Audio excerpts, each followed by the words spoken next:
Hey YouTube, today we're coming at you with another magazine video. I have something very interesting for you. Actually, it's interesting because I can't find anything about this whatsoever. So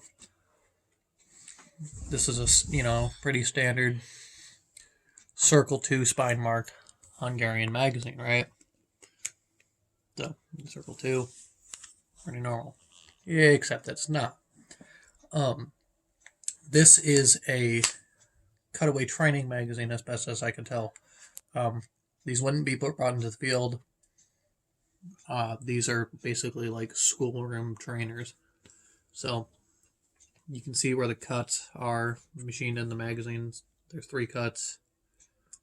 Um, and you can see there's red paint on the inside of those cutouts, which is pretty much indicative with like schoolroom training, like cutaway guns. Um, I'm sure we've all seen those, where cross section of a gun and they paint the cutaway sections red. That way you know what's missing and what's not necessarily. But other than that, it's pretty much identical to a standard uh, Hungarian magazine.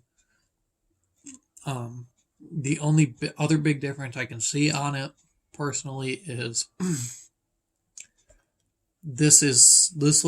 this appears to be a paint over parkerized finish, and this appears to be a blued finish. Um, I can't exactly say I've seen any Hungarian magazines that are blued personally. Like this 20 round tanker magazine, and it's a park over paint. So, or excuse me, paint over park.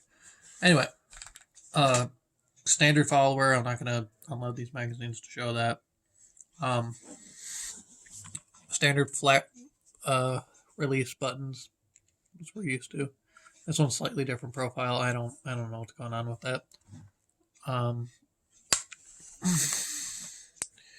what else we got? They're both 5 rib magazines. They're both full rib. So I mean, it looks like a Hungarian magazine, but it's got some windows like that. That'd be something to keep an eye out for. Um,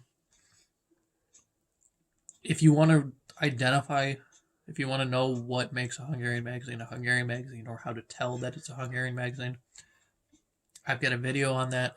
I've got a playlist for both 762 and 545 magazines. So if you need help identifying a Hungarian mag, check that video out. But if you get something like this, that's a good chance it's also a Hungarian. But I have seen like absolutely no information, photos, anything about this. So if you guys have one of these laying around somewhere, or if you know somebody who does, I mean, let me know, because I would actually like to see photos of that and see if they're of a consistent pattern or if they're more like one-off things that were just made on a whim. Anyway, that's about it, guys. See ya.